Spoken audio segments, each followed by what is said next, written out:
Kedves hallgatók, a következő percekben bizonyságot fogtok hallani. Köszönjük, hogy hallgattok minket!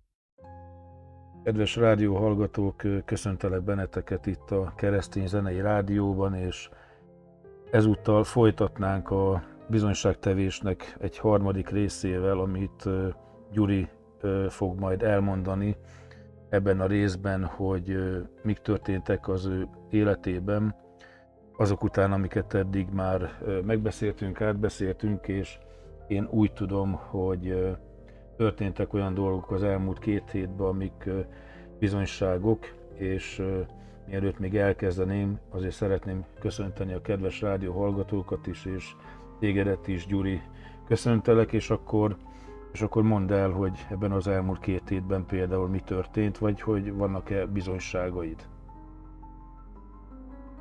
Én is köszöntök minden kedves rádióhallgatót és YouTube hallgatót. Igen, ott fejeztük be, hogy elindultam a keresztény pályámon, életutamon, és ami változás volt az én életemben, hogy a kereszténység az nem csak egy vallásként jelent meg az én életemben, hanem kezdte formálni, változtatni az életemet. És ebbe az volt a csodálatos, hogy olyan dolgokat is átéltem a saját életemben, amiket ugye a Bibliában olvasunk Jézus idejéből, hogy gyógyulások, jelek és csodák történtek. És ha megengeditek, akkor én is egy pár ilyen csodáról, gyógyulásról szeretnék nektek beszámolni, elmondani, méghozzá olyan dolgokat, amik nem mással történtek meg, hanem én velem.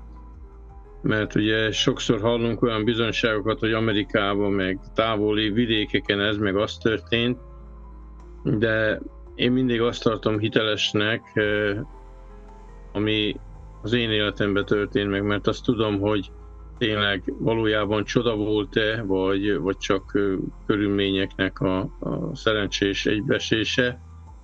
És itt olyan dolgokat szeretnék veletek megosztani, hogy szerintem valóban egy természet fölötti csoda volt. Nem mondhatom azt, hogy minden hónapban megértem ilyen csodákat.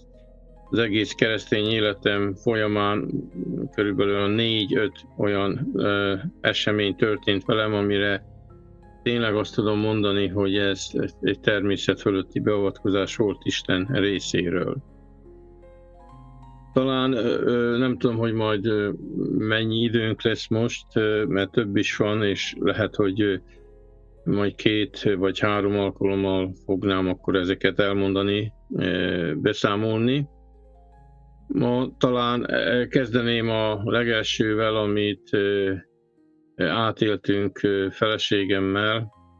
Ez akkor történt, várjunk csak most visszagondolok, a második lányunk 87 áprilisában született, 1987 áprilisában, és ez a bizonyságom, ez pont őróla szól.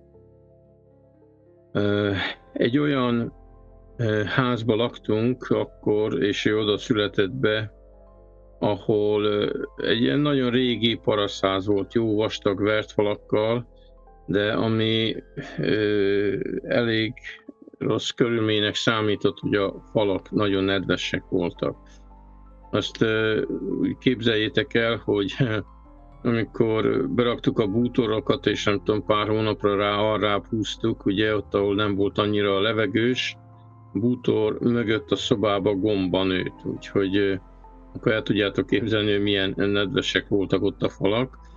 És ezt csak azért említem meg, mert ebből kifolyólag történt a lányommal már 5 hónapos korában egy olyan dolog, ami utána eléggé megkeserített az életünket. Bronchitises lett, vagy más szóval aszmás. Az első alkalommal elvittük ugye a házi orvoshoz, gyermekorvoshoz, kapott valamilyen, már nem emlékszem, szirupot, vagy gondolom valami szirupot adhattak és kezelték, de a kislánynak nem javult az állapota, és odáig fejlődtek ezek a jelek, ez a betegség, hogy egy éjjel arra ébredtünk fel, hogy a kislány huldokol és alig kap levegőt. Úgyhogy egyből fölöltöztünk és rohantunk a városi kórházba, ahol egy olyan orvos ügyelt, aki pont ilyen tüdő specialista volt, és a vizsgálat után azt mondta, hogy szerencséjük volt, uram, mert a 2-3 napot késnek, lehet a kislány megfulladt volna. Úgyhogy tényleg egy nagyon súlyos állapotba került a kórházba, és ugye persze mindjárt bent is tartották, úgyhogy nem lehetett hazahozni. Ő akkor 5 hónapos kicsi baba volt, és ha jól emlékszem, 10 napra rá engedték haza a kislányt azzal, hogy a tünetek ugye le tudták vinni a tüneteket, hogy nem fullákolt már, nem lehetett érezni azt a hörgést, de sajnos ugye ugyanabban a házba mentünk vissza, nem volt lehetőségünk ugye máshol laknunk, és körülbelül 2 hónapra rá ismét jelentkeztek ezek a tünetek, és újból a kislány a kórházba került, és ez megismétlődött egy harmadik esettel is. Ez 9 hónapos volt, úgyhogy 5 hónapos korától 9 hónapos koráig 3-szor került a kislány a kórházba. Amikor harmadszor volt a kórházban, egy vasárnapon a gyülekezetünkbe jött egy vendégprédikátor, aki nagyon erőteljesen hirdette Isten igéjét, több profécia is elhangzott ott különböző személyek felé, és tényleg nagyon lehetett érezni Istennek a jelenlétét, és az Isten tisztelet végén tett egy felhívást, hogy akinek valamilyen betegsége van, az menjen előre, ő szeretne a betegekért imádkozni azzal a hittel, hogy Isten föl fogja őket emelni a betegségből, meg fogja őket gyógyítani. Én a feleségemmel is előre mentünk, de ugye nem magunkért kértük az imát, hanem azt mondtuk, hogy hát a kislányunk betegedett meg, kapta ezt az aszmát, nagyon súlyos, mert most már 3. alkalommal van a kórházba, és szeretnénk érte kérni imát. De nem tudtuk előre vinni, mert ugye abban a percben is a kórházba volt. A prédikátor azt mondta, hogy semmi gond, azt mondja, a Bibliában vannak olyan esetek, amikor a betegeket nem tudták odavinni a szolga elé, és akkor azt mondja, hogy volt, amikor azt alkalmazták, hogy elővettek zsebkendőt vagy ruhadarabot, imádkoztak az fölött, és akkor megkérték ugye a hozzátartozót, hogy vigyék el a beteghez, és tegyék rá a beteg testrészére, és imádkozzanak röviden, és az Úr meg fogja őt gyógyítani. És mondta ez a szolga testvér, hogy hát ez biblikus, mert a Bibliában ilyen eseteket megemlít az ige. És azt mondja, ő elővette a zsebéből egy zsebkendőt, ilyen szövet zsebkendőt, és azt mondta, imádkozni fog ezért a zsebkendőért, vigyék majd be a kórházba, tegyék rá a kislány mellkasára, és Isten meg fogja őt gyógyítani. És tényleg már röviden imádkozott a zsebkendő fölött, és írotta nekünk a zsebkendőt. Feleségemmel volt egy nagy harc utána, hogy mostan higgyünk ebbe, ne higgyünk, menjünk ebbe a kórházba, ne menjünk be, és hol neki volt hite rá, hol nekem, és épp amikor a másiknak nem volt hite, akkor egymást úgy bátorítottuk, hogy hát akkor a végén csak menjünk be. A másik probléma az volt, hogy amikor bementünk, hogy itt még 9 hónapos volt a kislány, és mondtuk az ápoló nővérnek, mikor bekerültünk a kórházba, hogy hát szeretnénk a kislányt látni. Azt mondja, hogy ő viszont nem szívesen adja ki a kislányt, mert azt mondja, ha meglát a kislány és felismer bennünket, utána föl zaklatódik, ugye, elkezd sírni, és az állapotára nem volna jó. Úgyhogy nem szívesen hozza ki a kislányt. De nem tudom, hogy mi indította meg, de a végén azt mondta, na jó van, azt mondja, de egy pár perc, azt mondja, akkor kihozza a kislányt. És ez volt tényleg a második, az első ilyen akadály, ami hitetlenségünk volt a feleségem és az én részemről, hogy hol ő hitt a csodába, hol én. De végén, amikor ezt legyőztük, akkor ez volt a második akadály, hogy először úgy nézett ki, hogy nem tudjuk a kislányt megkapni, nem tudunk érte imádkozni, nem tudjuk rátenni a zsebkendőt, de végül megenyhült az ápolónőnek a szíve, és kihozta a kislányunkat. Ugye bennünket nem engedtek be az osztályra, hanem ott a folyosón kaptuk meg a kislányt, és hát látszott rajta az a meggyötört, szenvedett kis testén, arcán lehetett látni, hogy tényleg szenvedett a betegségtől.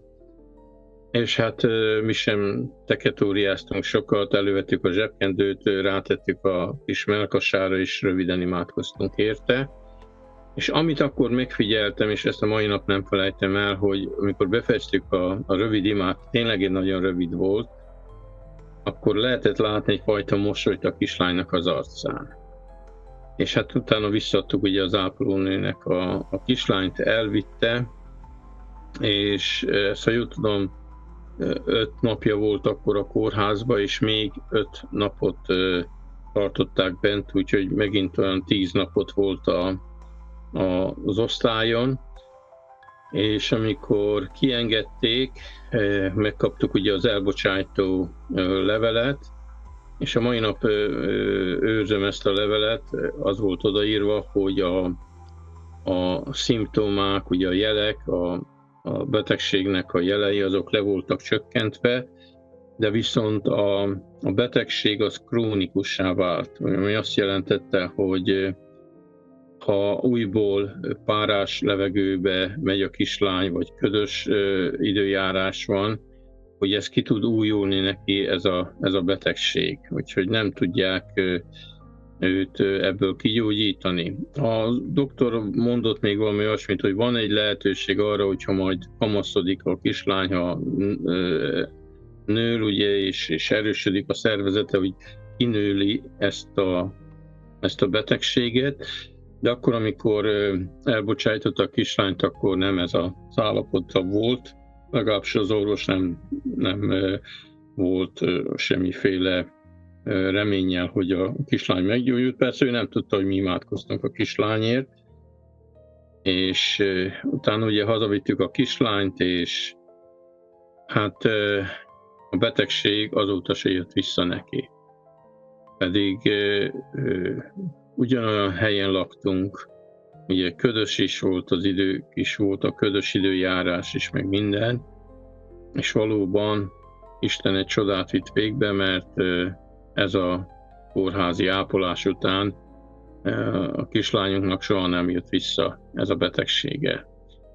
Úgyhogy ez nekem egy olyan megrendítő bizonyság volt, hogy tényleg életemben talán először találkoztam olyan esettel, hogy valamiből, amiből még az orvosok se tudták gyógyítani a kislányt, egy ima hatására egy csoda történt. Kérdezni tőled, és azt akarnám kérdezni, hogy mondom, azóta már a kislány felnőtt bőven, és hogy tudja-e, hogy mikor beteg volt, akkor ti imádkoztatok, illetve egy ilyen zsebkendőt raktatok a mellkasára, és hogy Isten gyógyította meg. Tehát most így mondjuk akár már felnőttként tudja ezt, és hogy esetleg ő megtérte ezek után. Tudom, hogy ez igazából nem róla szól, csak most így kíváncsiságból. Igen, elmondtuk neki szerintem, ő most még nincs az Úrnál, de valami ott van a szívébe is, munkálkodik benne. Ha jól emlékszem, akkor tudja, legalábbis remélem, hogy tudja ezt a csodát, amit vele átéltünk. De volt már a fejembe, hogy fölemlítem, vagy megelevenítem ezt a csodát, hogy alkalom lesz rá, hogy elmondjam neki, hogy tényleg Isten ilyen állapotból hozta őt vissza. Hát most 38 éves, és ugye egészséges, nincs semmi baja, úgyhogy ez a betegség tényleg nem jött neki vissza többet, ez az asztma, ez a bronchitis. És nem volt többet olyan, hogy kórházba kellett vele rohannunk, akár éjjel, mert az, hogy fullákolt. Nem tudom, vannak egy gyerekei neki, azoknál esetleg ez így nem öröklődött, ez a fajta betegség, ez az aszma? Nem, mert ő se öröklésből kapta ezt meg, hanem abból, hogy nagyon nedves szobában laktunk. Utána ugye persze ez egy ilyen átmeneti szállás volt, utána megépítettük az új házunkat, átköltöztünk oda, úgyhogy, de még laktunk ebbe a rossz körülmények között, nem, pontos azt nem tudom, még egy évet körülbelül, ha jól emlékszem, vagy többet. Most nem tudom a dátumokra, már nem emlékszem, de tudom, hogy nem mindjárt új házba mentünk, utána az udvarnak a másik részébe építettünk föl egy új házat, ott már ugye az száraz volt, tiszta volt, nem volt ez a körülmény, de ugye az orvos mondta, hogy nem csak a szobai körülményektől újulhat ez ki, hanem hogyha ilyen ködös, párás időjárás van, akkor is visszaújulhat, megújulhat ez a betegség. És ugye hát ilyen időjárás biztos, hogy volt azóta, nem is egyszer, nem is kétszer, de nem újult ki tőle ez a betegség. És azok számára, akik hasonló helyzetben vannak, azok meg tudják érteni, hogy milyen nyomás van egy olyan családon, amikor a gyermek, különösen egy tehetetlen kis csecsemő ugye elkap valamilyen betegséget, hogy az milyen teher egy szülő számára, amikor nem tudsz a gyereken segíteni, és szeretnéd, és csak azt látod, hogy szenved, és a legnagyobb probléma ugye, amikor még az orvosok se tudnak nagyon mit segíteni, vagy javítani a helyzeten. És mi ezt megtapasztaltuk, és nagyon hálás vagyok, és azóta is hálával emlékezek vissza erre az eseményre, hogy Isten meghallgatta ennek a testvérnek az imáját, és valóban egy csodát itt végbe a mi kislányunknak az életébe, egészségébe. Igen, én meg azt kívánom, hogy a lányod, ha nem is konkrétan tudja, vagy lehet, hogy valamilyen szinten tudja, hogy az Úr meggyógyította, azt kívánom, meg kívánjuk szerintem együtt, hogy akkor egyszer adja át az életét az Úrnak, ha ezt még nem tette meg. Úgyhogy én nem tudom, hogy esetleg akarsz-e még valami más bizonyságot elmondani, hogy van-e még valami, de én tényleg kívánom a lányodnak, hogy ez lehet, hogy ott van benne a szívébe ez a gyógyulás, és akkor előbb-utóbb majd az Úr kiformálja benne a megtérést is. És igen. Nem tudom, hogy esetleg van még valamit, amit hozzá akarsz Van még tenni? több bizonyságom, és talán még egy rövidet, hogy említsek meg, ami velem, az én testemmel történt. Már itt éltünk kint Angliában, amikor hát gondolom, hogy a munkám következtében mind a két vállam eléggé azt mondják, hogy ilyen, hogy mondják ezt magyarul, hogy lefagyott a válla, ilyen frozen shoulder, mondja az angol. Megmerevedett. Amikor... Tessék? Megmerevedett a izom. Igen, szóval itt a vállban van ugye a mozgás, egy bizonyos pont fölött már nem tudod a kezedet fölemelni fájdalom nélkül. Úgy mondjuk rá párhuzamosan a földdel azt még föl tudtam, de például a fejem fölé nem tudtam már semmit emelni. Mert ahogy próbáltam felemelni dolgokat, nagyon-nagyon nagy fájdalom hasított bele, és mind a két vállammal ez volt. Úgyhogy nem, hogy csak az egyik, hanem sajnos mind a kettő, és a munkámból kifolyólag viszont elég sűrűn kellett a fejem fölé emelni a kezeimet, mert konyhákat szereltem be, és tudja, amikor a falra kell felaggatgatni a konyha szekrényeket, ugye hát azt föl kell emelni. És nagyon nagy fájásaim voltak. Arról nem is beszél, hogy éjjel, amikor az ember, én legalábbis az oldalamon szeretek aludni, hogy akár melyik oldalamra feküdtem, ugye mindig sokszor volt az, hogy arra ébredtem föl, hogy borzasztó fáj a vállam, mert elfeküdtem. Mentem az orvoshoz, és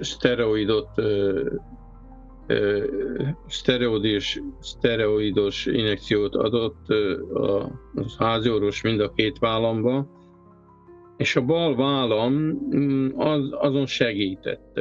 Utána, egy idő után ugye nem voltak ilyen fájdalmak a vállamba, de viszont a jobb vállam az nem akart javulni, és a jobb vállamba utána, nem tudom, egy bizonyos idő után adtak még egy injekciót, úgyhogy abban 2 ilyen szteroidos injekciót kaptam, de annak ellenére nem javult az állapota, és emlékszem, hogy hát ez körülbelül 4-5 éven át húzódott ez a probléma vállaimmal, és az utóbbi időben ugye már csak a jobb vállam volt ilyen, de nagyon, nagyon nagy fájdalmakkal járt, különösen éjjel volt, hogy felébredtem 4-5-ször arra, hogy nagyon fáj a vállam, ugye, hogy elfeküdtem, vagy ráfeküdtem, és arra ébredtem föl, hogy nagy fájdalmaim vannak.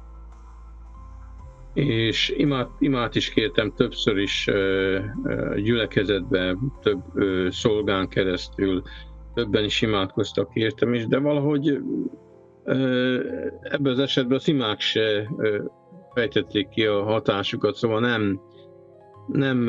nem múlt el a fájás, és hát ez eléggé nyomasztó volt, ugye már a munkámat se tudtam normálisan végezni, ha elmentünk nyaralni, például nem tudtam úszni rendesen, ilyen gyorsúszással, mert ugye nem bírtam a vállammal egy ilyen kürmozgást végezni, és eléggé behatárolta a mozgásomat és a munkámat. És érdekes volt, egy alkalommal dolgoztam épp a cégnél, ahol mai nap is dolgozok, és úgy gondolkoztam ezeken a dolgokon, és eszembe jutott egy ige a Bibliából, amikor Ezékiás királynak megmondta a próféta, hogy Isten elrendelte, hogy meg fog halni, hogy rendezze el a családját, a dolgait, mert nem sokára meg fog halni. És erre a király elkezdett keservesen sírni, és könyörgött Istenhez, hogy hát adjon még neki, nem tudom, hosszabbítsa meg az életét, adjon még lehetőséget neki a pár évet még az életből. És Isten megkönyörült rajta, és visszaküldte a prófétát a királyhoz, és mondta, hogy meghallgattam a te könyörgésedet, és még 15 évet adok neked pluszba az életre. És tényleg fölépült a betegségéből, és még 15 évet élt a király. És ami ebből a történetből engemet úgy megragadott akkor, hogy Ezékiás királynak született akkor egy fia, 3 évre rá, hogy Isten ugye meghosszabbította az ő életét, és ezt a fiút Manassénak hívták, és ugye tudjuk a Bibliából, a történelemből, hogy Izraelbe ez volt az egyik leggonoszabb király. Úgy van megírva, hogy sem előtte, sem utána nem volt olyan gonosz király Izraelbe, mint Manassé. És az, ami engemet úgy megragadott ebből az üzenetből, ebből az igéből, az volt, hogy elgondolkoztam azon, hogy mi lett volna, hogyha Ezékiás király nem kér hosszabbítást az életére. Ugye hát akkor nem születik meg ez a fiú, ez a Manassé gyerek, és nem súlyosbítja Izraelnek a történetét még nagyobb bűnökkel, ugye. És egy olyan következtetésre jutottam ebből a történetből kifolyólag, hogy nem mindig az áldás, ami számunkra, amit mi szeretnénk. Hogy vannak tényleg olyan dolgok az ember életében, hogy kérjük, és sokszor Isten nem hallgat meg bennünket, mert hogyha meghallgatna, akkor lehet, hogy nagyobb problémánk történne abból, hogy meghallgatja és megadja azt, amit mi kérünk. És eszembe jutott még egy másik példa, Pál apostol, aki szintén valamilyen, nem tudjuk pontosan, hogy mibe, de feltételezzük, hogy nagy betegségbe szenvedett, és ő is 3-szor kérte Istent, hogy gyógyítsa meg, hogy vegye el tőle ezt a nyomorúságot, ezt a betegséget, ezt a bajt. És 3. alkalommal, amikor kért ezt Istentől, akkor Isten azt válaszolta neki, hogy elég néked az én kegyelmem, jobb néked, hogyha megmaradsz ebbe, mert ha nem, akkor felfúvalkodnál, és az én erőm, ezt maga Isten mondta neki, azt mondja, te erőtlenséged által fog célba élni. És ekkor értettem meg, hogy az, hogy imádkozunk valami gyógyulásért, nem biztos, hogy mindig a javunkat szolgálja. Lehet, hogy fizikailag segít a problémánkon, de viszont lehet, hogy egy olyan más kísértésnek vagy felfúvalkodásnak tesszük ki magunkat, ami utána viszont lehet, hogy elkaszálja az életünket. És amikor ezt úgy megértettem, ebb dolgoztam, úgyhogy hát már ugye a kezeimmel dolgoztam, de az agyam az ott tudott járni, és emlékszem, hogy akkor azt mondtam Istennek, mondom, Uram, megértettem ebből a példából, hogy az, hogy én most meggyógyuljak, az nem biztos, hogy segít az én általános állapot. És amikor ezt így elmondtam, akkor még azt is hozzátettem, mondom, Uram, hogy én már eddig sokat kértem gyógyulást tőled, de soha nem tapasztaltam meg a vállammal kapcsolatban semmiféle gyógyulást, de hogyha az életemet így kell élni, akkor sem fogok ellened lázadni, akkor se leszek depressziós és keserű, hanem elfogadom ezt az állapotot, és akkor is foglak tégedet dicsőíteni és áldani azért, ami vagy, azért, hogy jó voltál, és annyi mindent már adtál az életbe. És amikor elmondtam ezt a rövid imát úgy magamba, akkor utána éreztem egyfajta megkönnyebbülést belülről, hogy elmúlt az erős vágy, hogy nekem mindenféleképp meg kell gyógyulnom, és aznap éjjel egy csodát is átéltem, mégpedig az, hogy a fájdalom teljesen elmúlt az én vállamból, a jobb vállamból. Az első éjszaka volt hosszú idő óta, hogy át tudtam aludni úgy, hogy nem ébredtem föl, mert nem fájt. És utána másnap reggel, amikor fölébredtem, hát ez volt a legnagyobb meglepetés a számomra, hogy kerestem, de nem találtam a fájdalmat. Hát mondom, hogy van ez, hogy mondom, 4-5 éven át egyfolytában fájt a vállam, most meg egy éjszaka ugye elmúlt, és akkor értettem meg, hogy Isten meghallgatta az én imámat, és látta, hogy én tényleg nem azért akarom őt követni, vagy imádani, mert meggyógyít, hanem hogyha nem gyógyítana meg, én akkor is őt akarom követni és imádani, és úgy látta jónak, hogy megszabadítson ebből a fájásból. És tényleg azóta, most már szerintem egy 4 éve van ez, tényleg nekem is, hogy a lányomnak is ez a válfájás soha nem jött vissza. Úgyhogy tudom a vállamat forgatni körbe, föl tudom emelni a kezemet, jobbat is, a balt is, semmiféle fájdalom nincs benne, és ez tényleg, ez nekem is egy olyan megtapasztalás volt, hogy egy éjszaka, egy éjjel az Úr elvette ezt a betegséget tőlem. Köszönjük az Úrnak, érted? Ez van, amikor ugye az ember leteszi a saját akaratát, és egyszerűen elenged minden olyan dolgot, ami emberi, és utána Isten be tud avatkozni, mert az ember úgymond szabaddá tette ezt a területet Isten számára. Úgyhogy én nagyon köszönöm, hogy elmondtad ezt a 2 bizonyságot, és majd valamikor még ezt tudjuk folytatni. A rádióhallgatóknak is köszönöm, hogy velem voltatok itt a Keresztény Zenei Rádióban.